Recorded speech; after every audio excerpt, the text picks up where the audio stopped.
पहले हमास नेता और फिर हिजबुल्लाह चीफ के मारे जाने के बाद भी इजराइल की मुश्किलें खत्म होने का नाम नहीं ले रही हैं। ईरान समर्थित प्रतिरोधी गुट लगातार इजराइल पर हमलावर हैं।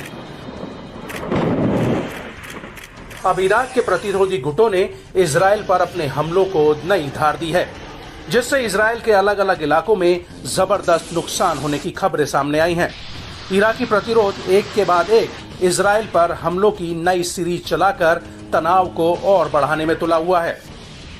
हाल में इराक में प्रतिरोधी गुट ने इजरायली कब्जे के खिलाफ कई ऑपरेशंस को अंजाम देने की घोषणा की है।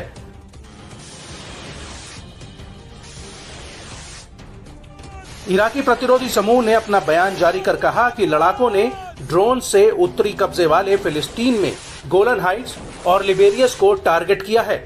इस दौरान अलग अलग ऑपरेशंस में इजरायली कब्जे वाले इलाकों में 3 ठिकानों पर सफलतापूर्वक हमला किया गया। इराक के इस्लामिक प्रतिरोधी समूह ने इजराइल के गढ़ को प्रबलता के साथ ध्वस्त करने और अपने ऑपरेशंस को तेज करने का संकल्प लिया है। इराकी प्रतिरोध ने घोषणा की कि उसने पहली बार तैनात एडवांस क्षमता वाले विमान के माध्यम से कब्जे वाले फिलिस्तीन के दक्षिण में एक इजरायली लक्ष्य पर हमला किया। प्रतिरोध ने पुष्टि की है कि उसके लड़ाके इस तकनीक का इस्तेमाल इजरायली ठिकानों पर तेजी से हमला करने के लिए जारी रखेंगे। न्यूज एजेंसी अल मयादीन की माने तो प्रतिरोध की ओर से तैनात नए यूएवी में हाई फ्लाइंग पावर और विशाल विस्फोट की ताकत है। इसमें मिनट भर में घुसपैठ के लिए हवाई सुरक्षा को बाईपास करने की क्षमता है। इराकी सेना ने भी इराकी प्रतिरोध के हमलों की पुष्टि की है।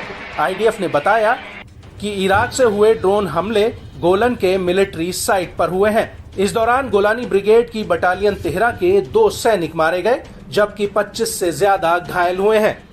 इजरायली सेना की ओर से की गई जांच में ये पता चला कि हमले में इराक से लॉन्च 2 ड्रोन विस्फोटकों से लदे थे। एक ड्रोन को एयर डिफेंस सिस्टम ने रोक लिया था, जबकि दूसरे कुछ मिनट बाद उत्तरी गोलन हाइट्स में एक सैन्य अड्डे पर जा गिरे। इराक के इजराइल पर बढ़ते सटीक ऑपरेशंस पर अल कासिम ब्रिगेड के सैन्य प्रवक्ता ने भी सराहना की है।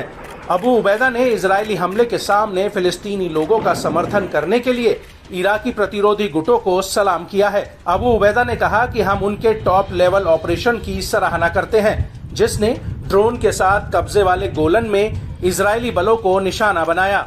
इसमें कई जवान मारे गए हैं, जबकि दर्जन भर से ज्यादा हताहत हुए हैं। इजरायली हमले में दृढ़ता इजराइल को और ज्यादा नुकसान और असफलताएं दिलाएगी। इजरायली सेना के रेडियो चैनल ने इराकी प्रतिरोध के हमलों पर खुलासा किया कि सैनिकों को पहले से कोई अलर्ट नहीं मिला था। दावा है कि एक बार फिर इजरायली रेडार को चकमा देते हुए प्रतिरोध के ड्रोन घुसपैठ करने में सफल रहे हैं। इजरायली मीडिया ने बताया कि इराकी हमले से गोलन में सायरन एक्टिव हो गए थे। हालांकि जांच में ये सामने आया कि समय पर दूसरे ड्रोन्स को पकड़ने में सफलता नहीं मिल पाई थी। इस वजह से कोई अलर्ट सायरन नहीं बजा, जिससे इजरायली सैनिकों को मिलिट्री बेस खाली करने का समय नहीं मिला। लिहाजा इजरायली बलों को बड़ा नुकसान उठाना पड़ा। इजरायली मीडिया में भी इराक के इस्लामिक प्रतिरोध की ओर से टारगेट बेस को नुकसान पहुंचाने की तस्वीरें काफी सर्कुलेट हुई हैं, जिनमें माना गया कि इराक से इजराइल को काफी खतरा है। इराक के इस्लामिक प्रतिरोध ने सैकड़ों नहीं तो दर्जनों ड्रोन और क्रूज मिसाइलें दागी हैं।